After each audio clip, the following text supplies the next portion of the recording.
and your incredible talent.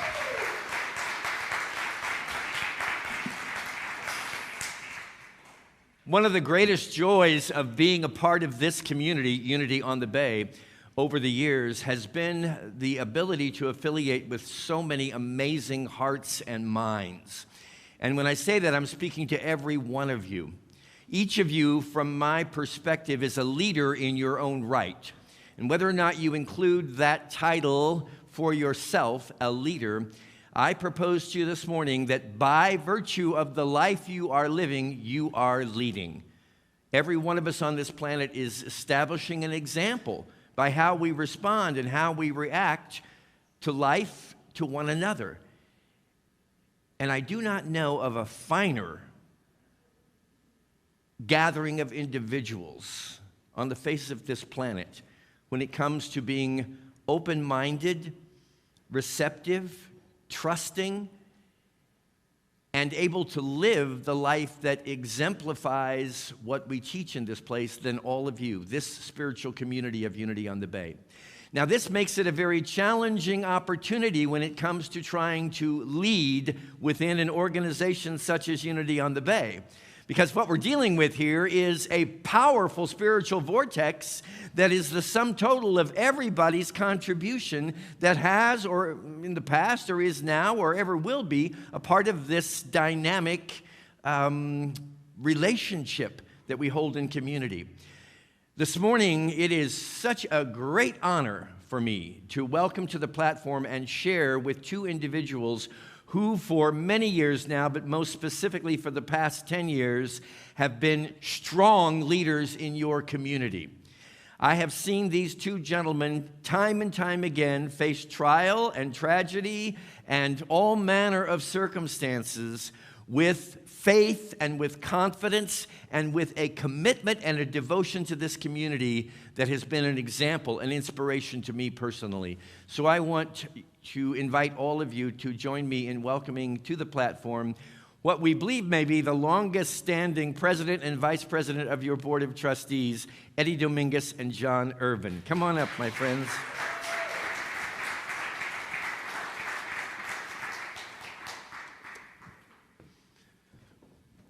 Do a little housekeeping here.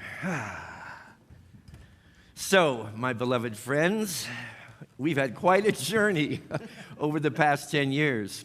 And this now is your last active term as president and as vice president on the board. First of all, I want to thank both of you from the bottom of my heart. Because, you know, in all honesty, I love my profession, but it is my profession, and I am compensated for what I do here.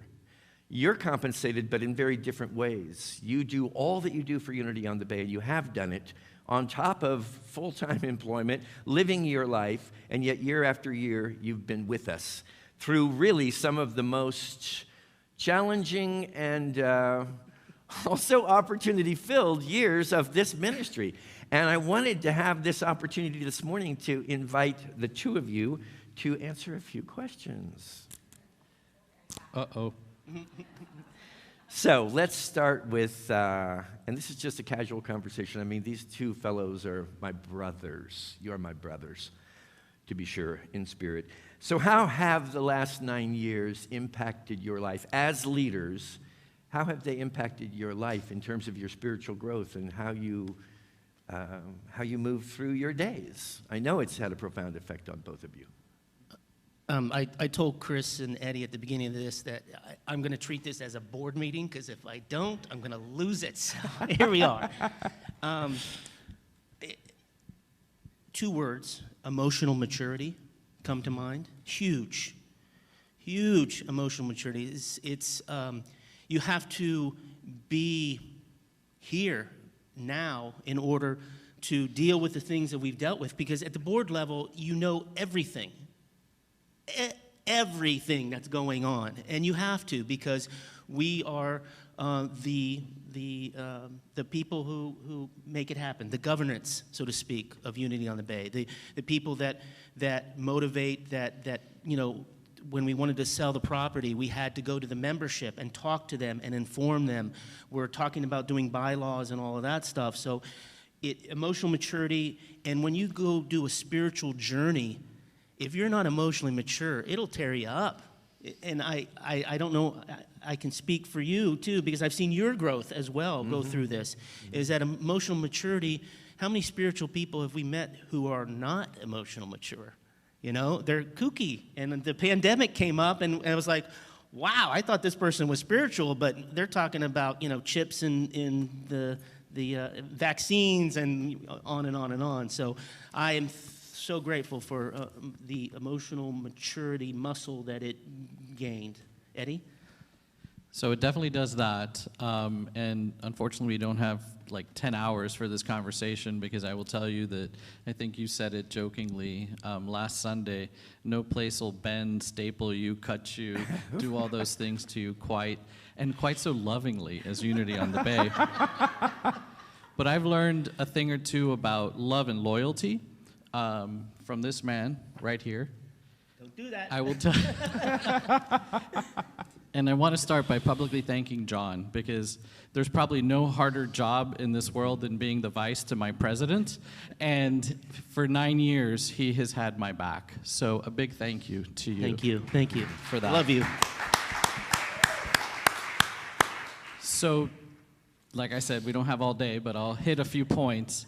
You know, and two of the words that come to mind are crisis and calling. I have learned that through every crisis that we have faced, it's really been an amazing opportunity in disguise. Beginning with the crisis that brought the two of us into leadership here at Unity on the Bay. And that day also demonstrates calling to me at the same time. And that day was about 10 years ago now, what we refer to as our crazy summer. And that was when a previous board tried to fire our senior minister, Reverend Chris, who's sitting right here. And at that time, something tapped me on the shoulder. I wasn't very involved in Unity on the Bay at all. I resisted every single call to serve on the board in any other capacity. But this day, when we were sitting in a room much like this, but over at 411, when they said to us that Reverend Chris was leaving, and something tapped me on the shoulder and said, "This is wrong." And I walked over to you and I said, "Are you ready to go?" And he said, "No." And I said, "Don't worry, we got this." And that's when John and I really meet. And it was the beginning of an amazing friendship. And for this community, it was actually the beginning of the road that got us to where we are today. In just this great position, looking forward to an amazingly bright future. And hopefully, we'll talk a little bit more about the future later, you know, better, brighter, and stronger than ever. There are lots of other things, but the other big thing is God's time versus my time. I will tell you, if it was on Eddie's time, a lot of things would happen faster, quicker. We'd be in a building, it would be built by now, but the one thing the universe will always do is when you try and pull or push, it'll push or pull right back. And I just had to realize that I needed to let things happen, because if I didn't, I would get an ulcer. And there were only so many things that were in my direct control. That said, I still believe that we co-create with God, but God plays a role too. It's not just me. So God's time versus my time, it's always a push and a pull. We have conversations every now and then about that, but I just realized that sometimes I need to let things happen, which is a big shift for me, because I always thought I needed to make things happen. I hear you on that. It reminds me of back when I was first employed in Silent Unity, our international prayer ministry, back in the 80s. And I really thought, oh, they're so fortunate to have called upon me and my abilities to help lead this powerful effort forward. And what I got very quickly, and sometimes abruptly, was that organizations really do hold their own consciousness. And it's like a Christed consciousness in the case of a spiritual endeavor that like we're involved in. It knows what it wants to do, and it knows when it wants to do it and how it wants to do it, and learning to cooperate with that, you know, my agenda versus God's agenda, time frame, and so forth. Thank you, Eddie, and thank you, John. So what would you say have been the most significant challenges that we have faced, and that you have faced in particular as leaders here, And what have been the rewards of those challenges? Go ahead. We'll take turns going first. We work well together. It's 10 years. So challenges, I will tell you, there have been many at every step of the way on this amazing journey. But the one that probably gave me the most growth was actually when my personal value system was under attack. And integrity is something that's very important to me, and that I feel like I stand strong on that value in my life. And early on, when we were contemplating selling 411, there was a small group of congregants who literally came at me and were accusing me of all sorts of insanity, especially things like stealing money and not holding the highest and best interest of Unity on the Bay, which couldn't have been further from the truth. They were actually at a town hall meeting screaming at me from the front row at one point. And I had a mantra at that point that was actually gifted to me by Kevin. And it's from the Course in Miracles, and it says, "No weapon formed against me shall prosper." So I literally was up on a platform much like this, with people sitting right there yelling, "Thief" at me. And whoa. One thing, be careful what you ask the universe for. Because I had just finished asking for growth. And boy, did it serve it up to me in just truckloads. So the irony, of course, is that this ends up passing. The congregation was not misled by these individuals. And ironically, what they were doing was actually pushing another interest of a developer that wanted the property. Whoa, surprise, surprise. And that developer ended up being arrested by the feds for fraud 5 years later. So I felt a little bit of redemption in that. But from a growth perspective, it also really helped me realize that in the end, and don't take this the wrong way, it doesn't really matter what people outside think of me. What's really important is what I think about myself. And that's really powerful. The other thing is, when you're sitting up here, or you're in this role, you get to grow a lot, but you have an audience to that growth. And let me tell you, it's a little crazy when it happens in that way. And that was probably the worst moment, and there have been many along the way. But growth is hard enough when you don't have an entire congregation watching you grow. And so let's just say that that makes it especially fun.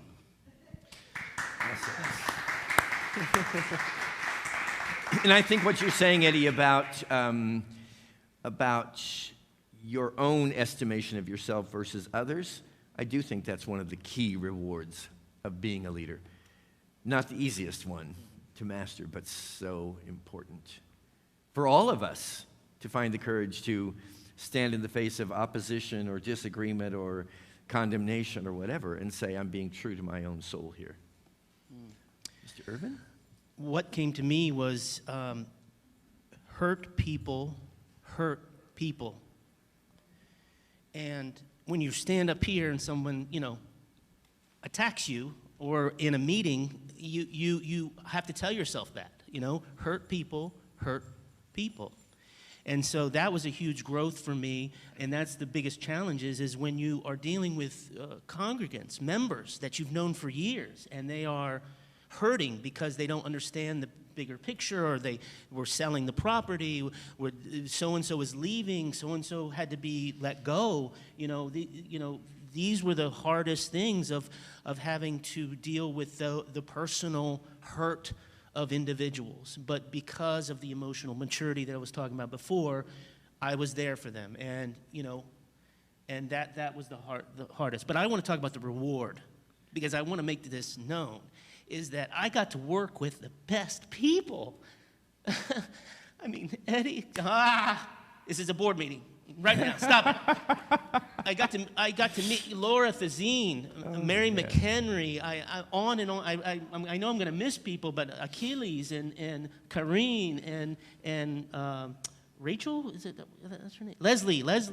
And on and on and on. These people are amazing, dedicated, loving, strong, smart, loyal.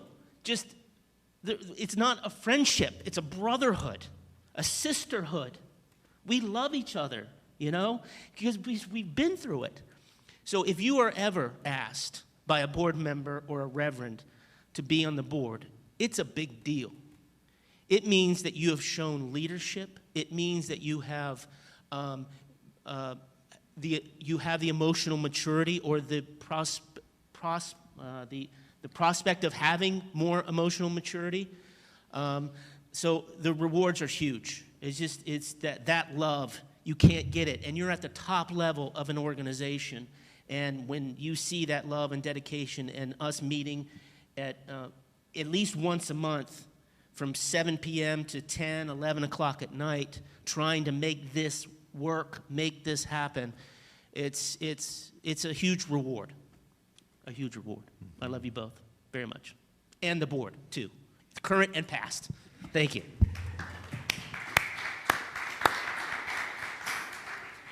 You know, my greatest reward comes from recognizing, I won't say what we have done, I'll say what has been accomplished through all of us working together. You know it's my dream. It's always been my dream to have mutual love and respect guiding the way of whatever organization I'm involved in. And the two of you, through your love for one another and your love for all of our leadership and all of our congregation, we really can say today that we have landed in a beautiful space that has equipped us for our future.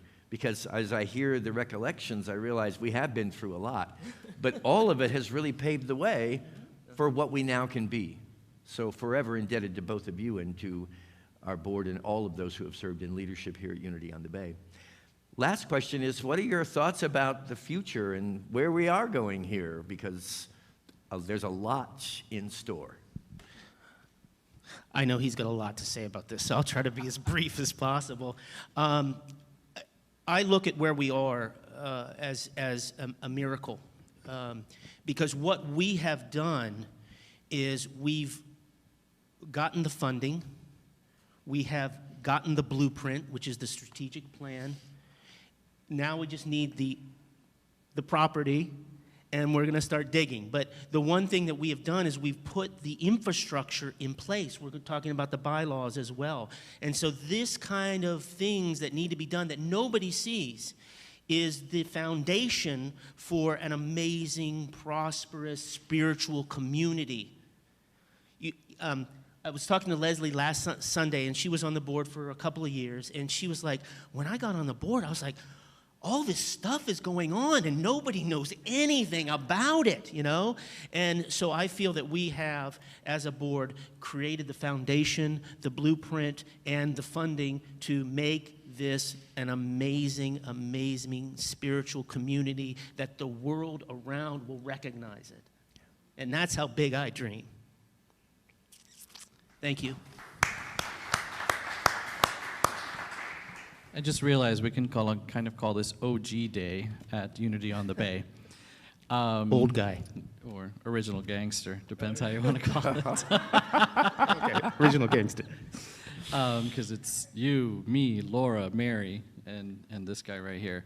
You know, to close out the growth and the amazing returns, the bottom line is you can't outgive God. And if there's one thing that this opportunity to be president for 9 years has really showed me, is that I'm going to get way more out of this from a growth perspective, from a love perspective, in every way, frankly, than I put into it.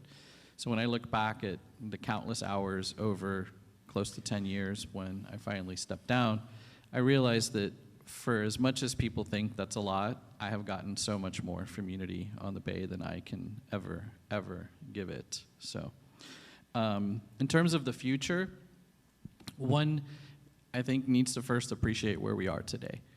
And having experienced where we were when I first joined this board, to look at where we are today is just night and day.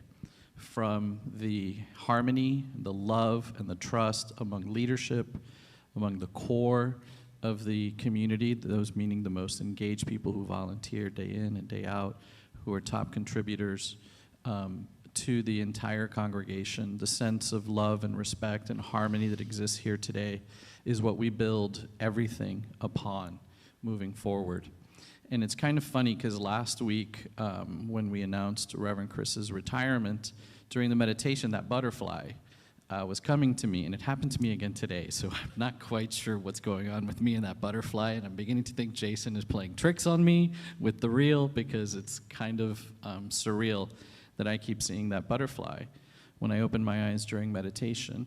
And to me, it's a symbol of what's happening here at Unity on the Bay, and just the amazing future that we have ahead of us, because all the fundamentals are in place. Every single thing we need to basically turn into that butterfly is in place. And so looking forward, all I see is brightness in every way, shape, or form. And while I'm stepping down as president and John is stepping down as vice president, we also have some incredible new energy coming onto the board that I'm very happy to see, as well as emerging folks that are going to take our roles, including, I don't see him here this morning, he'll probably be here for the second service, Steve McCoy, who has given so much as our treasurer, who I hope will be my successor as president. So what I want you to take away is that, yes, there's a lot of change going on right now, but the future is bright, and the pieces are all on the chessboard for us to make this happen moving forward. Thank you.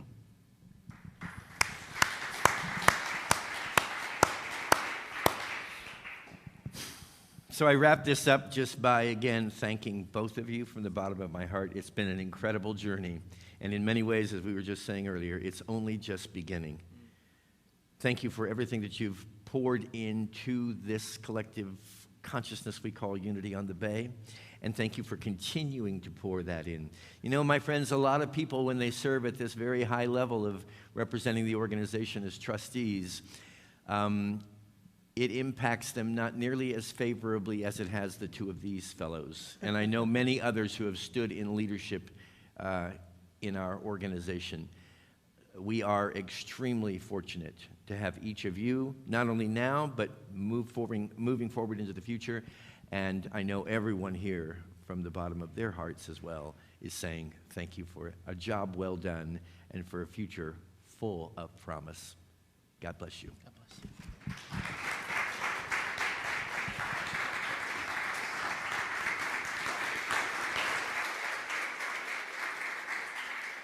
The OGs, ladies and gentlemen. Because when I think of original gangster, I think of these three. Incredible, incredible. Who learned something today? I learned a bunch of stuff. Yeah, right? All right, what did I learn? God's time and Eddie's time are two different things. I had no idea. Because when Eddie says something, I feel, God, okay, I'm going, All right, Eddie doesn't care what people think about him. I like him. You like him? Yeah, we all like Eddie, right? Yeah, see? Right? John's vulnerability means everything to me. He is like an empath, He like feels us. He cries. Every time I see you and I just feel your passion, I love you. I love you. We're going to miss both of them so much, aren't we? But they're not going anywhere, right? Let's give them another round of applause, please. We've got such an incredible board of trustees, They're smart, they're loyal, they're inspiring. I mean, I don't want to know all the stuff that's going on behind the scenes. I don't want to sit at 4-hour board meetings. I feel good that they've got that handled for us, right? Right? And I think that you're going to become a butterfly keeper when you retire from the board. Pick up a hobby, right? You can see Eddie. I can't see Eddie doing that either. Oh, well. Well, wonderful. Thank you so much for the message. Thank you, thank you, thank you. So it is now time we believe in a spiritual law of giving and receiving. So now is your time to give in gratitude. If there are envelopes for you, but if you need one, please raise your hand. And one of our lovely, lovely, lovely ushers will hook you up with an envelope. If you want to go green, you can text GIVE to 833-245-5645. So on Wednesday, if you missed the Ash Wednesday service, it was beautiful. Miss Angela Ribeiro and Carmen Nevedo. Oh, and Juan, it was an incredible, incredible service. But I tested, right? And the push pay, it took me 4 clicks. 4. Click, click, click, click, done. Okay, so set that up one time and it makes your life a lot easier, all right? Trust, trust, trust. So remember that the texting numbers have changed. They changed a couple of months ago, so make sure that you save it under your contacts because, again, it makes life a lot easier. So we thank you for your gifts, and I'm going to give you a couple of seconds in silence to prepare your gift, and if you still need an envelope, please raise your hand, and we'll definitely get one to you, all right? All right, so in that time, let's see. Let's think about what else our board president can do on all his spare time that he'll have after leaving the board at the end of this month. Maybe he can be a beekeeper. No? No, okay. Clothes designer. He dresses very spiffy. All right, so put your hand to your heart or your gifts to your heart so we could bless these gifts together. Divine love that I am blesses all that I give and all that I receive. Let's take a moment to also bless the incredible children that are in their own time of inspiration and learning in the Kids Zone. Let's get our hands together. Children, we love you. We bless you. We appreciate you. We behold the Christ in you, and we see you doing great things. Remember that our prayer chaplain ministry is presently recruiting individuals who may be interested in becoming a prayer chaplain. If this way of serving in our community speaks to your heart, please stop by the table in the foyer as you leave today and talk to one of our prayer chaplains, or you can visit our website, unityonthebay.org, for all the information. I will invite the prayer chaplains that are in the house up to the front of the room. And remember, they're here to pray with you, to pray for you. Grab them after service and sit down with them for a couple of minutes. It's just really good for the soul, and it's a great way to start off your new week. With that, I will invite Reverend Juan, I will invite Eddie, I will invite John to come on up for our prayer for protection, Reverend followed by Juan. our peace song. You just said Reverend Juan. Oh, Reverend Chris, Eddie, and John, and I will move back here. Thank you. And let's pray together our prayer for protection and close with the peace song. Together. The light of God surrounds us. The love of God enfolds us. The power of God protects us. The presence of God watches over us. Wherever we are, God is, and all is well.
These two gentlemen and our Board of Trustees.